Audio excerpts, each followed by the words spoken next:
नमस्कार। इस वक्त की बड़ी खबर में पिछले 3 दिनों से नाराज अभिभाषकों द्वारा की जा रही अनिश्चितकालीन हड़ताल एसपी के हस्तक्षेप के बाद आपसी रजामंदी से खत्म हो गई। ज्ञात रहे मामले को लेकर शहर के कई सामाजिक संगठन भी सर्किट हाउस में एसपी से मिले थे। नतीजन आपस में शंका समाधान होते ही हड़ताल वापस ले ली गई है। JD7 न्यूज़ की खास रिपोर्ट। और इस जो न्यायालयीन कार्य से हम लोग 27 तारीख से विरत रहे हैं, उस हड़ताल को भी आज हम लोग समाप्त कर रहे हैं। धन्यवाद। उसी का निकाल करने के लिए हम लोग बैठे हुए थे, वो निराकरण करके ही बाहर आए। ये तो तीन सूत्री मांगे थी, उसका क्या हुआ सर? नहीं, उसमें ये स्थितियां और जो परिस्थितियां बन गई, परिस्थितियों को आपस में बैठ के जो पीड़ित पक्ष रहे उन्होंने उसको समझा है और उस बात को आज की तीसरी कर लिया गया है। और आमजन की परेशानी को देखते हुए ये निर्णय लिया गया है। नहीं वकील साहब, इस तरह की पुनरावृत्ति भविष्य में नहीं होगी, इस तरह का कुछ कमिटमेंट हुआ है क्या? नहीं, कमिटमेंट वाली स्थिति, भविष्य वाली स्थिति, मैंने बोला ना आपसे कि सबसे बड़ी चीज जो हुई है वो कम्युनिकेशन गैप की वजह से हुई थी और नगर हित में भी कोई चीज को सोचना हम लोगों के लिए अति आवश्यक था।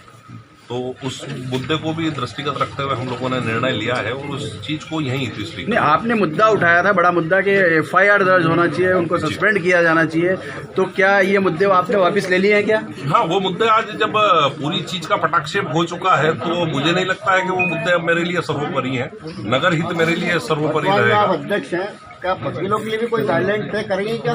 ये देखिए साहब, ये गाइडलाइन तय करने का दिशा निर्देश मैं नहीं दे सकता हूँ। स्टेट बार काउंसिलिंग उसके लिए पूर्णतया स्वतंत्र है और प्रोटेक्शन एक्ट की जो मांग है शायद आप लोगों को बहुत अच्छे से पता होगी कि प्रोटेक्शन एक्ट के संबंध में पहले भी इस तरह की मांगे उठी हैं और प्रोटेक्शन एक्ट लागू होता है तो वो ऊपर जबर। सर, एक तौर पे अगर समग्र परिस्थितियों का अगर आप आकलन करेंगे तो जो भी घटनाक्रम हुआ है, सबके उनकी जो अधिवक्ता साथी हैं उनकी तरफ से कुछ बातें आई थी, हमारा जो पुलिस की जो कार्रवाई है उसकी बातें आई।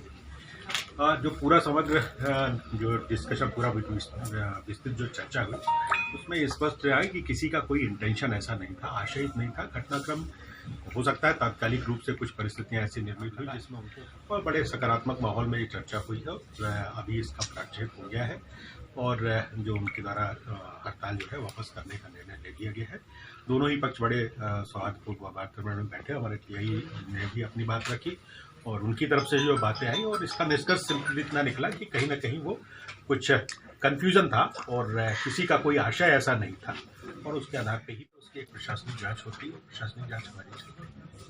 सर, पूर्व में पुलिस विभाग द्वारा ये तो दोनों पक्ष एक दूसरे का पक्ष अगर सुन लें तो अपने आप स्थितियां सब स्पष्ट हो जाती है। वही आज की सर, पटाक्षेप क्या हुआ? हड़ताल उनके द्वारा वापस नहीं, मतलब हमारी तरफ से क्या उनको आश्वासन दिया? प्रशासनिक जांच हमने आदेशित। सर, ये व्यक्तिगत मामले भी कई बार ऐसे आड़े आ जाते हैं तो इसमें भी पुलिस पर दबाव बनाया जा रहा है, तो इस तरीके से ऐसी कोई आप जांच का विषय? कि प्रशासनिक जांच है तो प्रशासनिक जांच में सभी चीजें स्पष्ट हो जाएंगी। अगर कहीं मोटिवेटेड है वो चीज अपने आप में स्पष्ट हो जाएगी, उसके आधार पर निर्णय लेती है। सर, ऐसी परिस्थिति थाना प्रभारी के जो इन्होंने आरोप कौन अधिकारी करेंगे? उनकी तरफ से ज्ञापन तो आ चुका है, जिस ज्ञापन की ही जांच है वो प्रशासनिक जांच। किस लेवल के अधिकारी जांच करेंगे? एडिशनल एसपी आकाश। किसको? एडिशनल एसपी आकाश। टाइम लिमिट रखी है इसकी? नहीं, इसकी टाइम लिमिट तो जो है उनकी तरफ से साक्ष्य आएंगी, जैसे ही वो साक्ष्य आ जाएगी।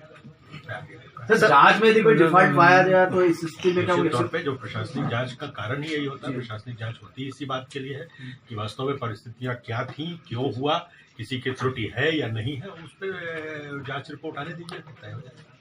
सर, इससे हटकर एक मामला, अभी शहर में कंजरों का बहुत ज़्यादा आतंक चल रहा है। अभी कुछ दिन पहले, 2-4 दिन पहले ये यहाँ पे बेरछा गांव में एक बच्चे का अपहरण कर लिया गया जो 2 लाख फिरौती। ये विषय मेरे साथ बस हो गया। वो विषय हमारे विशेष कर रखना कर